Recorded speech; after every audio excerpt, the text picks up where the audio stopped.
फिर से जुडिशरी चर्चा में है और इस बार राजस्थान में कांग्रेस के मुख्यमंत्री अशोक गहलोत के बयान की वजह से और उन्हें मिले नोटिस की वजह से। इस खबर को बड़े ध्यान से देख लीजिए, अभी इसी का पोस्टमार्टम करूंगा। लेकिन कांग्रेस और इंडी अलायंस के इस खेल को समझना हो तो उसके पैटर्न को समझना पड़ेगा दोस्तों, क्योंकि याद रखिए, जब राहुल गांधी की मानहानि मामले में हार होती है कोर्ट में, तो ये कहते हैं कि जुडिशरी भी दबाव में है। सुन लीजिए, आज जुडिशरी पे दबाव है। लेकिन जब सुप्रीम कोर्ट में राहत मिल जाती है तो इन्हें लगता है कि अब काम सही दिशा में हो रहा है। ये भी सुनिए, सारे काम सही दिशा में जा रहे हैं। जब राहुल गांधी को सजा दी गई तो कांग्रेस अध्यक्ष ने जज की मंशा पर ही सवाल खड़ा कर दिया। मालूम था पहले से ये लोग जज को बदलते गए, ये सारी चीजें करते गए, हमको तो अंदाजा लग रहा था। लेकिन जब सुप्रीम कोर्ट में इसी फैसले पर रोक लगा दी गई तो ये सत्य की जीत हो गई। सुन लीजिए, सत्य की जीत हो रही है। राहुल गांधी हमेशा कहते रहे कि भाजपा ने बाकी संस्थाओं के साथ जुडिशरी पर भी आक्रमण कर रखा है। बीजेपी ने हिंदुस्तान के सब इंस्टीट्यूशंस पर आक्रमण कर रखा है, चाहे वो मीडिया हो, चाहे वो ब्यूरोक्रेसी हो, इलेक्शन कमीशन हो, जुडिशरी हो, सब पे आक्रमण कर रहे हैं। लेकिन जब सुप्रीम कोर्ट में इन्हें राहत मिल जाती है तो इन्हें सच्चाई की जीत नजर आती है। सच्चाई की जीत होती है। लेकिन अब तो दोस्तों, मोदी पर हमला करते करते, निशाना साधते साधते इन लोगों ने सीधे अदालतों को ही कटघरे में खड़ा करना शुरू कर दिया। ये बयान सुनिए।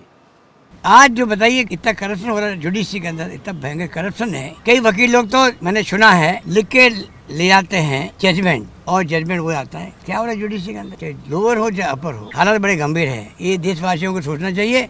और इसके बाद जो कुछ हुआ दोस्तों, वो तो मैं आपको दिखाऊंगा ही, वो बड़ी महत्वपूर्ण खबर है। लेकिन इस कहानी ने कुछ पुराने किस्से, कांग्रेसी राज के, गांधी परिवार की सत्ता के समय के कुछ ऐसे किस्सों को उजागर कर दिया है जो मैं आपके सामने रखूंगा। एक ऐसे जज की कहानी सुनाऊंगा, सुनकर आपको यकीन नहीं होगा, होश उड़ जाएंगे और ये जो इल्ज़ाम लगाते हैं ना, उनका असली चरित्र दिखेगा। आज मैं इसी को डिकोड कर रहा हूं। साथियों नमस्कार, मैं हरिश्चंद्र बर्णवाल। सीधे खबर पर आता हूं।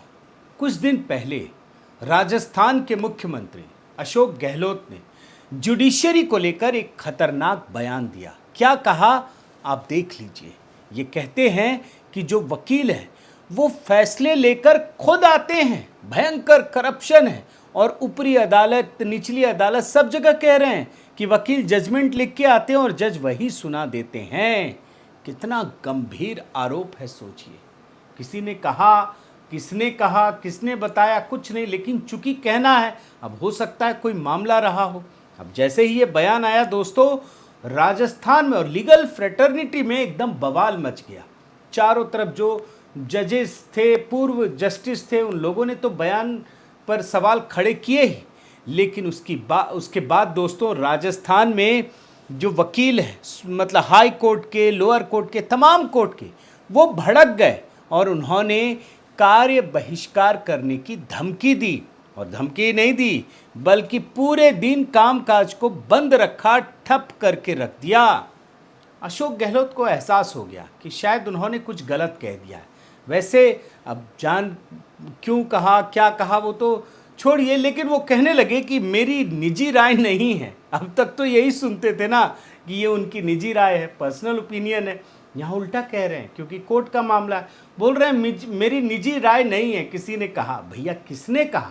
आप तो मुख्यमंत्री हैं, आप इस तरह का बयान देंगे? और जानते हैं उसके बाद ये मामला आगे बढ़ गया। और कल की बात बता रहा हूँ, हाई कोर्ट ने नोटिस थमा दिया है इस पर। और इस मामले में एक अधिवक्ता है शिवचरण गुप्ता, वो हाई कोर्ट पहुँचे, बताया कि देखिए जी, ये कह रहे हैं, कैसे कह रहे हैं, भ्रष्टाचार, ये तो सीधे कटघरे में खड़ा कर रहे हैं। और उसके बाद हाई कोर्ट ने माना कि ये बयान तो कुछ गजब ही है। फिर 3 अक्टूबर को अगली सुनवाई की तारीख तय कर दी गई। लेकिन आप ध्यान रखिए दोस्तों कि अशोक गहलोत लगातार अपने बयानों से, मैं अभी जब चेक कर रहा था तो मैंने पाया वो अदालतों को अपमानित करने का काम करते हैं। उनके बयान ऐसे ही होते हैं, कटघरे में सीधे खड़ा कर देते हैं। और राहुल गांधी के मामले में मैं आपको 2 बयान दिखाता हूं। पहले कहा कि जुडिशरी बहुत दबाव में है, सुन लीजिए। जुडिशरी पे दबाव है। और उसके बाद जानते हैं, सीधे हाई कोर्ट पर ही सवाल खड़ा कर दिया। एक छोटा हिस्सा सुनाता हूं, सुन लीजिए। क्या बैकग्राउंड बताया राहुल गांधी का, कहाँ कहाँ के केस चल रहे हैं, कर ये काम हाईकोर्ट का होता है। अब राहुल गांधी के मामले में तो अशोक गहलोत बच गए, लेकिन इस मामले में भी दोस्तों जब मैं बयान सुना रहा हूं ना, तो आप जाइएगा अहमदाबाद हाई कोर्ट में, कोई पहुंचाए कि देखिए क्या कहा है हाई कोर्ट के बारे में। कोई ध्यान आकृष्ट कराना चाहिए लीगल फ्रेटर्निटी में। हो सकता है मैं गलत हूं, लेकिन मुझे लग रहा है कि ये बयान गलत है। लेकिन इस बार फंस गए, क्योंकि राजस्थान में जब वो कह रहे थे तो वहां की लीगल फ्रेटर्निटी ने इसे गंभीरता से लिया। मगर अशोक गहलोत यहीं नहीं रुके, उन्होंने और बड़ी बड़ी बातें की, कुछ ऐसे खुलासे किए जो आपको चौंकाने के लिए काफी है। उनका एक बयान सुनिए। आज 25 साल पहले हाईकोर्ट जज बनते थे, मुख्यमंत्री बनाते थे, रिकमेंडेशन देते थे, कोई जमाना होता, वो जमाना में देखा है। हम भी पार्लियामेंट में थे, केंद्रीय मंत्री थे, कई सिफारिशें होती थी, हमने कई सिफारिशें करी होगी, मान लो उन सिफारिशों के कई वैल्यू हुई भी होगी, कई जज बन गए होंगे। जज बनने के बाद मैंने जिंदगी में भी बातें करी उन लोगों से। देख रहे हैं ना अशोक गहलोत क्या कर रहे हैं, क्या कह रहे हैं कि जजों की नियुक्ति मंत्री लोग करते थे। ये तो सच है, इसमें कोई बड़ी बात नहीं है। लेकिन उस समय जब नियुक्ति होती थी तो कैसे सिस्टम के साथ खिलवाड़ किया जाता था। आज एक कहानी सुनाता हूं। जस्टिस बहरुल इस्लाम, नाम ही काफ़ी है दोस्तों। कांग्रेस ने संवैधानिक संस्थाओं को किस प्रकार से नुकसान पहुंचाया है, ये एक प्रत्यक्ष उदाहरण है। इन्हें आप चाहें तो पूर्व वकील कहें, नेता कहें, जज कहें, सांसद कहें, सुप्रीम कोर्ट का जस्टिस कहें, कुछ भी कहें, सब चलेगा। और जब इनका सीक्वेंस दिखाऊंगा ना तो इनका सफ़र बताता हूं। पहले ये वकील थे, फिर राज्यसभा के सांसद बने, फिर हाई कोर्ट के जज बने, फिर हाई कोर्ट के मुख्य न्यायाधीश बने, फिर राज्यसभा के उम्मीदवार बने, फिर सुप्रीम कोर्ट के जज बने, फिर बारपेटा लोकसभा से ये कांग्रेस के उम्मीदवार बने, और फिर राज्यसभा सांसद बन गए। अब इनका आपको मैं थोड़ा ग्राफिक्स के जरिए समझाता हूं। आप देखिए, कंफ्यूज हो जाएंगे, आपको समझ ही में नहीं आएगा कि ये सिस्टम कौन सा है, क्या हाल होता होगा। आप जरा समझिए, और क्यों किया गया ये भी आपको बताता हूं। बहरुल इस्लाम दोस्तों, ये मूल रूप से असम के निवासी रहे हैं। अलीगढ़ मुस्लिम यूनिवर्सिटी से इन्होंने कानून की पढ़ाई की।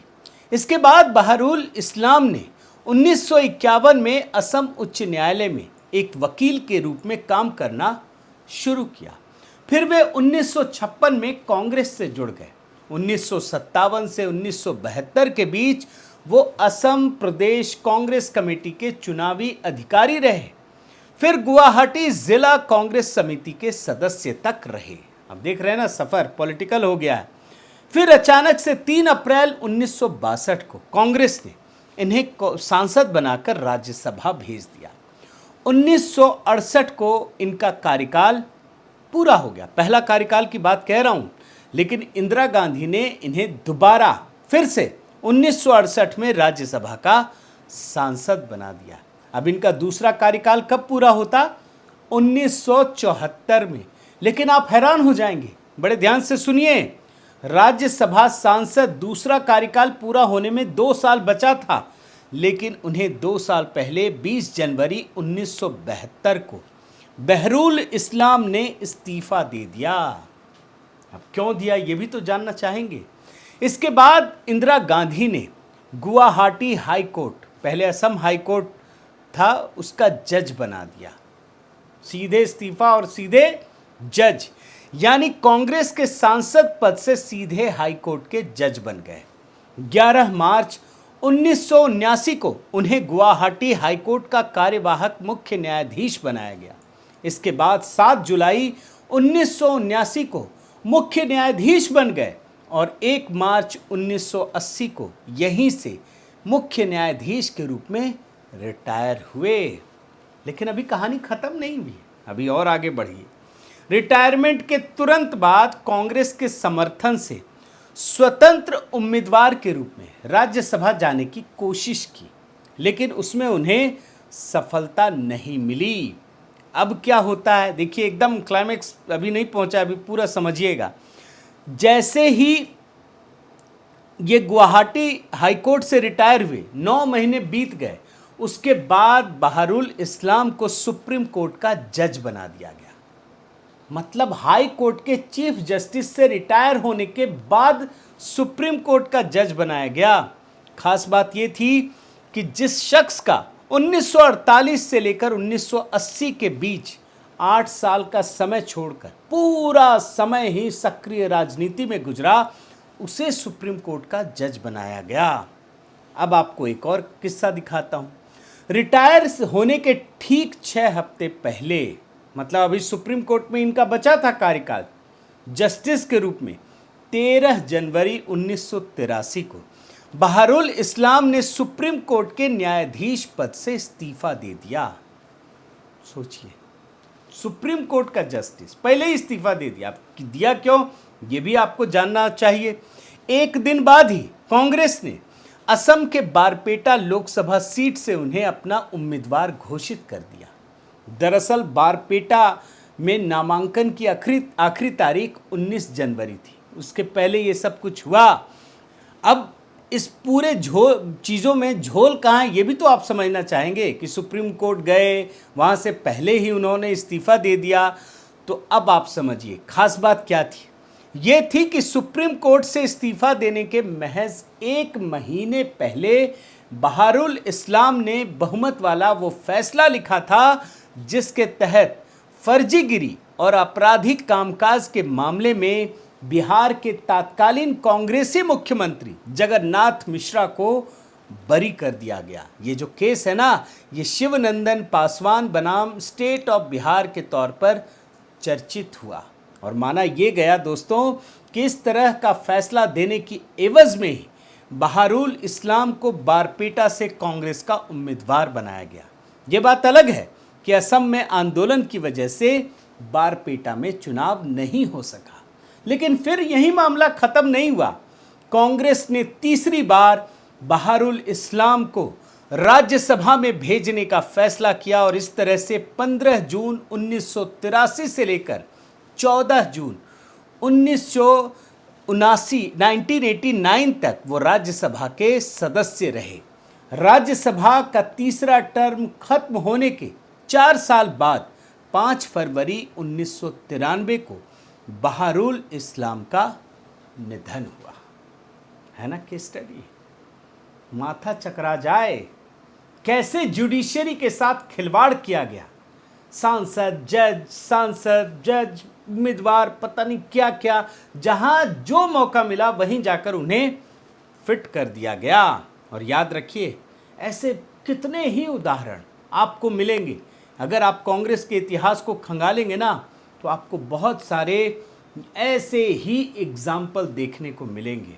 लेकिन ये सब करने के बाद भी इंदिरा गांधी की जुडिशियरी को लेकर कितनी खतरनाक सोच थी, वो भी जानना जरूरी है। आप ये बयान सुनिए। How does Mr. Shah know what is happening in the political world? What are the forces at work which want to destroy a developing economy? Is a judge competent to decide that? Then why have democracy? Why have elections? Why have political people in power? How does Mr. Shah know what is happening in the political world? What are the forces at work which want to destroy a developing economy? Is a judge competent to decide that? देख रहे हैं ना।